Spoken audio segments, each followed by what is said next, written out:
नमस्कार दोस्तों, मैं हूं घनश्याम और आप देख रहे हैं घनश्याम टेक। दोस्तों देखिए, इन्फोसिस का रिजल्ट आ चुका है। इन्फोसिस का रिजल्ट अच्छा है या खराब है, इसके बारे में हम जानेंगे और उसके बाद हम ये देखेंगे कि इन्फोसिस को हम मंडे को किस तरह से ट्रेड करते हैं। दोस्तों टीसीएस और इन्फी दोनों का रिजल्ट आ गया है, तो पहली वीडियो मैं आप लोग के लिए इन्फी की बना रहा हूँ, इसके बाद एक वीडियो आप लोग को टीसीएस की भी आ जाएगी।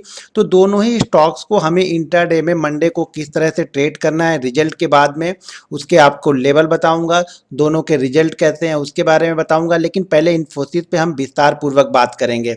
दोस्तों अगर आप हमारे चैनल पे नए हैं तो प्लीज़ हमारे चैनल को सब्सक्राइब कर लीजिए। देखिए हमारे चैनल पे आप लोग को इंट्राडे की video, Nifty analysis, bank Nifty की analysis, daily analysis, swing trading की वीडियो यहाँ पे मिलती रहती हैं। तो आप चैनल को सब्सक्राइब कर लीजिए और सामने लगा हुआ बेल नोटिफिकेशन भी क्लिक कर लीजिए, जिससे मैं जो भी वीडियो डालूंगा उस का नोटिफिकेशन आपको सबसे पहले मिल जाएगा। तो दोस्तों देखिए, इन्फी का रिजल्ट आ चुका है, तो पहले हम रिजल्ट इन्फी का देख लेते हैं कि किस तरह का इन्फी का रिजल्ट है। उसके बाद हम चार्ट पे आके देखेंगे कि किस तरह की परफॉर्मेंस ये मंडे को कर सकता है, ऊपर या नीचे। देखिए हम यहाँ पे एक लेवल डिसाइड करेंगे रिजल्ट के बाद में। देखिए कभी कभी क्या होता है, रिजल्ट बहुत अच्छा होने पे स्टॉक्स का मूड खराब हो जाता है और कभी कभी रिजल्ट बहुत खराब होने पे स्टॉक काफ़ी अच्छा परफॉर्मेंस करता है। वो मार्केट की होप के हिसाब से होता है कि मार्केट स्टॉक से क्या उम्मीद लगा के बैठा था। शायद रिजल्ट देखने में हमें अच्छा लगता है, लेकिन मार्केट ये उम्मीद लगा के बैठा था कि रिजल्ट और अच्छा आ सकता है, तो मार्केट वहां से गिरना स्टार्ट कर देगा, क्योंकि मार्केट सोच रहा था रिजल्ट बहुत अच्छा आएगा, रिजल्ट लेकिन सिर्फ अच्छा आया है। कभी कभी ऐसा होता है कि रिजल्ट खराब होता है लेकिन मार्केट जितना सोचता है उससे कम खराब होता है, तो स्टॉक का परफॉर्मेंस अच्छा हो जाता है। तो सिर्फ आप रिजल्ट अच्छे और खराब देखकर मत सोचिए, आपको ये भी देखना पड़ता है कि मार्केट क्या सोच रहा था कि किस तरह के रिजल्ट यहाँ पे आने वाले थे। तो चलिए हम रिजल्ट को पहले एनालिसिस करते हैं, फिर चार्ट पे आके हम समझेंगे कि इन्फोसिस किस तरह से परफॉर्मेंस कर सकता है। तो दोस्तों देखिए, इन्फी का रिजल्ट ऑलरेडी यहाँ पे आ चुका है। इन्फोसिस का रिजल्ट, अभी रिजल्ट किस तरह से है पहले उस पर हम एक ओवरव्यू ले लेते हैं रिजल्ट पे। देखिए जो इन्फी का रिजल्ट आया हुआ है, जो 2019 की चौथी तिमाही हमारी जो थी, यानी आखिरी तिमाही 2018-2019 की थी, उस तिमाही में जो कंपनी को जो प्रॉफिट हुआ है वो हुआ है 4078 करोड़ का, यानी शुद्ध यानी मुनाफा हुआ है 4078 करोड़ का। पिछले साल की इसी तिमाही में जो मुनाफा हुआ था वो हुआ था 3690 करोड़ का।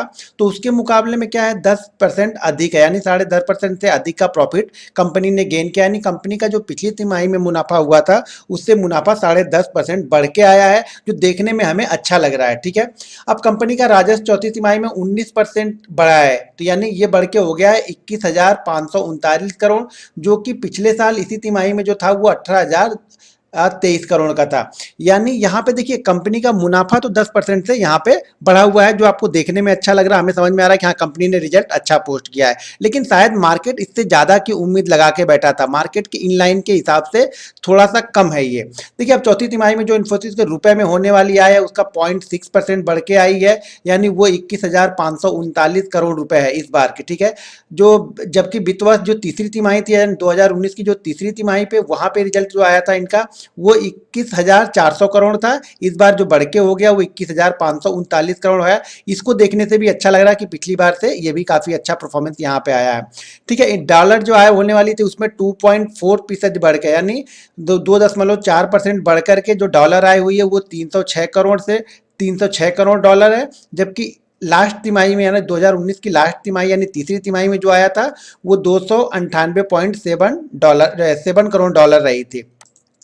अब आगे और चीजें देख लेते हैं, वो तो अच्छी चीजें हो गई। अब देखिए कंपनी ने यहाँ पे खराब क्या किया, कंपनी ने खराब ये चीज हुई कि कंपनी का देखिए एबिटा, जो पिछली बार जो एबिटा जो था यहाँ पे देखिए कंपनी का जनवरी और मार्च तिमाही में जो एबिटा है वो 4,830 करोड़ रुपए से घट करके 4,618 करोड़ रुपए हो गया।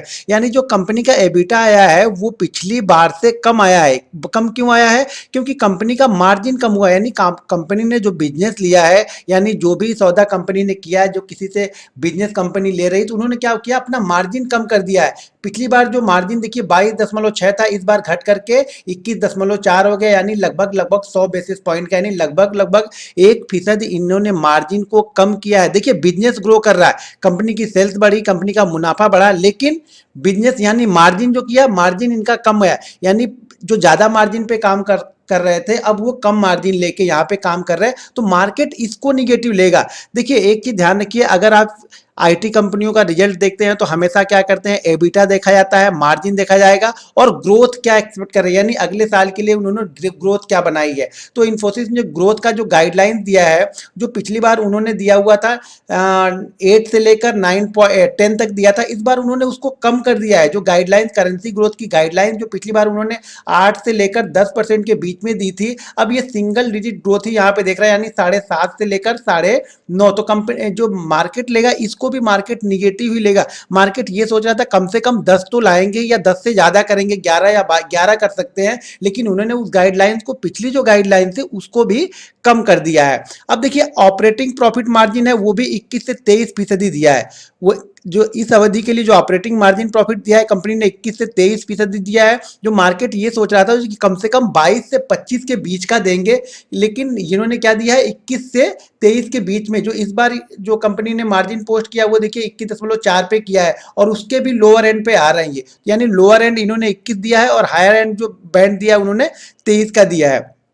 तो ये भी थोड़ा सा निगेटिव है। अब देखते हैं मार्केट इसको मंडे को किस तरह से लेता है, या बड़े बड़े एनालिसिस जो अपनी एनालिसिस करते हैं वो इसको किस तरह से लेते हैं। मार्च तिमाही में कंपनी ने 101 नए ग्राहक जोड़े हैं।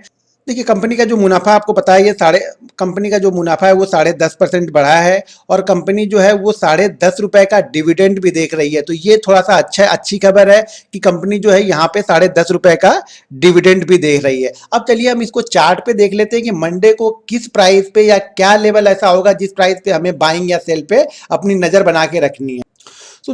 तो दोस्तों देखिए ये है इन्फोसिस का चार्ट। हमने रिजल्ट देख लिया। रिजल्ट में देखिए कुछ चीज़ें अच्छी हैं और कुछ चीज़ें खराब भी हैं। अब मार्केट को देखना है कि मार्केट मंडे को इसको किस तरह से लेता है। मेरे हिसाब से, यानी मेरी एनालिसिस, जैसा कि मैं इन्फोसिस के रिजल्ट को काफ़ी दिनों से, मैं भी इन्फोसिस के रिजल्ट को ऑलमोस्ट लगभग 3 साल से इन्फोसिस के रिजल्ट को देखते रहता हूँ।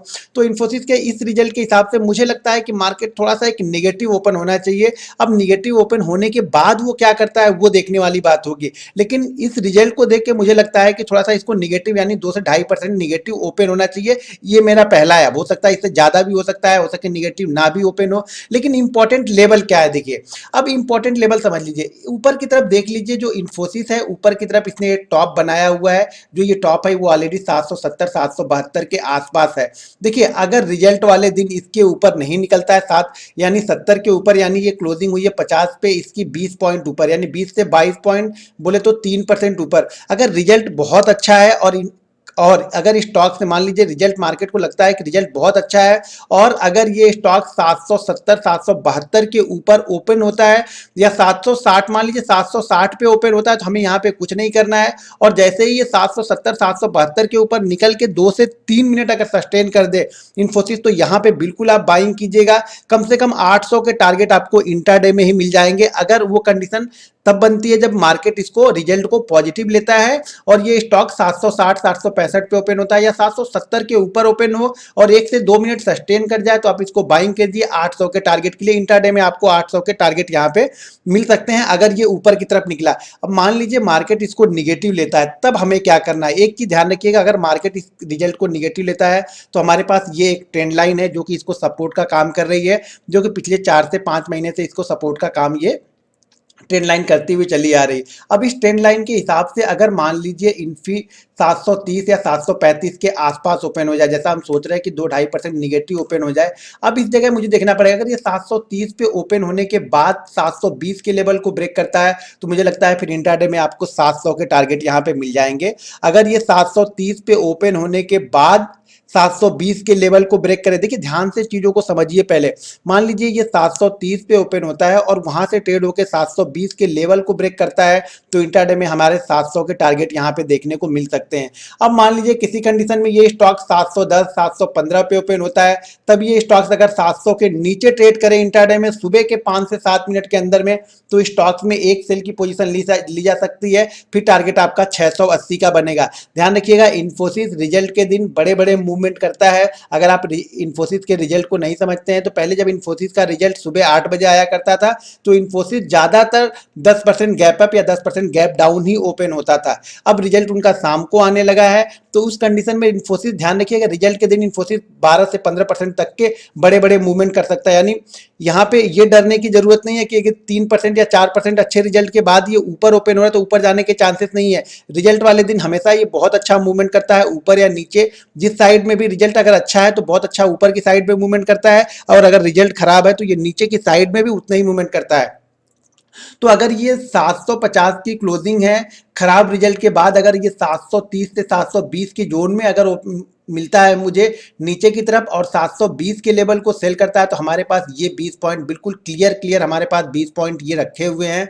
अगर 720 को ब्रेक करेगा तो 100% स्टॉक 700 के प्राइस को टच करेगा। ध्यान रखिएगा 700 की प्राइस को टच करेगा। अगर ये 700 के नीचे ही ओपन होगा तो थोड़ा सा एक रिस्की ट्रेड होगा, फिर उसी का हाई लगा के, यानी वो पहले मिनट की कैंडल के ही हाई को आप स्टॉप लॉस लगा के ट्रेड कर सकते हैं नीचे 680 के टारगेट के लिए। तो देखिए दोनों तरफ का मैंने आपको क्लियर व्यू बता दिया है, एक बार फिर से मैं बता देता हूं आप लोग को।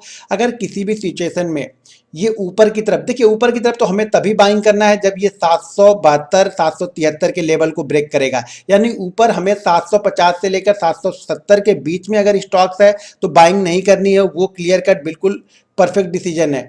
जैसे ये पिछला हाई जो लगा हुआ था, ये पिछला हाई लगा हुआ है 772.40 का, और इस कैंडल का जो हाई लगा हुआ है वो 772.25 का। यानी 773 के ऊपर जैसे निकलेगा फिर मुझे ये कंफर्म है आपको वो 17 पॉइंट ऊपर की तरफ रखे हैं, यानी 800 के लेवल आपको वो 773 के बाद में आपको वो 27 पॉइंट ऊपर की तरफ रखे हैं कि स्टॉक कंफर्म 800 के लेवल को टच कर ही देगा। तो ध्यान रखिएगा 773 के बाद अगर उसी मूवमेंट में निकलता है तो आपको 800 के टारगेट ये दे सकता है, और अगर नीचे की तरफ ये 830 और 820 के जोन में ओपन होता है तो वो हमारे लिए आइडियल सिचुएशन होगी। अगर मार्केट इसको रिजल्ट को निगेटिव लेता है तो जैसे ही 720 के नीचे स्टॉक जाएगा तो नीचे की तरफ भी हमें 20 पॉइंट रखे हैं। तो ये देखिए हमें इसी 20 पॉइंट के लिए ट्रेड करना है। अब इंपॉर्टेंट ये है कि हमारे इस 20 पॉइंट की रेंज के अंदर में स्टॉक्स ओपन हो। अगर ये 700 के पास में ओपन होता है छोड़ दीजिए इसको, ज़्यादा रिस्क लेने की जरूरत नहीं है। अगर आपको ट्रेड ही करना है तो उसी पहली मिनट की कैंडल का हाई का स्टॉप लॉस लगा के आप सेल कर सकते हैं अगर वो नीचे की तरफ निकलता है तो। नहीं तो पहले अगर वहां से मूवमेंट करती है 700 के पास में एक सपोर्ट है तो थोड़ा सा यहाँ पे हमें वेट करना पड़ेगा। लेकिन 730 और 720 के जोन में ओपन होता है, 720 को ब्रेक करे तो ये क्लियर कट यहाँ पे बिल्कुल हमारा सेल है 700 के टारगेट के लिए। उस दोनों ही कंडीशन में देखिए स्टॉप लॉस जो आपको लगाना पड़ेगा, जो ओपनिंग होगी वही आपका स्टॉप लॉस आपको फॉलो करना पड़ेगा। ये ध्यान रखना है कि वो ओपनिंग ही हमारा स्टॉप लॉस होगा। वहां पे मान लीजिए 730 पे ओपन होता है, उस 720 को ब्रेक करता है तो हमारा जो स्टॉप लॉस होगा वो 730 का होगा। हाँ, यहाँ पे हमें स्टॉप लॉस मैनेज करना पड़ेगा। अगर ये 750 760 पे ओपन होकर 770 जाता है तो आपको स्टॉप लॉस उस समय इंट्राडे के व्यू के हिसाब से लेने पड़ेंगे। या फिर मैं आप अगर हमारे टेलीग्राम चैनल से जुड़े हैं या व्हाट्सएप चैनल से जुड़े हुए हैं तो मैं व्हाट्सएप और टेलीग्राम में उसके स्टॉप लॉस को आपको अपडेट करता रहूंगा। तो दोस्तों रिजल्ट के समय अगर आप बहुत समय से रिजल्ट को ट्रैक करते हैं और आप रिजल्ट को ट्रेड करते हैं तभी ट्रेड कीजिएगा, क्योंकि मार्केट या स्टॉक्स उस समय काफी हाई वोलेटाइल रहेगा। तो अगर आप देखिए कंटिन्यू अगर आप ट्रेड नहीं करते हैं या कंटिन्यू रिजल्ट को या हाई वोलेटिलिटी को आप ट्रेड नहीं कर सकते हैं तो प्लीज उसको ट्रेड मत कीजिएगा। सेफ ट्रेड ढूंढिए। उसके बाद बहुत सारे स्टॉक्स आईटी में जाएंगे, जैसे विप्रो है, टेक महिंद्रा है, तो वहां पे अगर आपको कोई मूवमेंट दिखती है तो वहां पे आप ट्रेड कर सकते हैं। लेकिन अब हाई वोलेटिलिटी को आप ट्रेड करते हैं तभी आप इन्फी के रिजल्ट को ट्रेड कीजिएगा। तो दोस्तों ये थी हमारी आज की वीडियो रिजल्ट पे इन्फोसिस की। वीडियो आप लोग को कैसी लगी कमेंट बॉक्स में कमेंट करके मुझे जरूर बताइएगा। मिलते हैं नेक्स्ट वीडियो में। जय हिंद।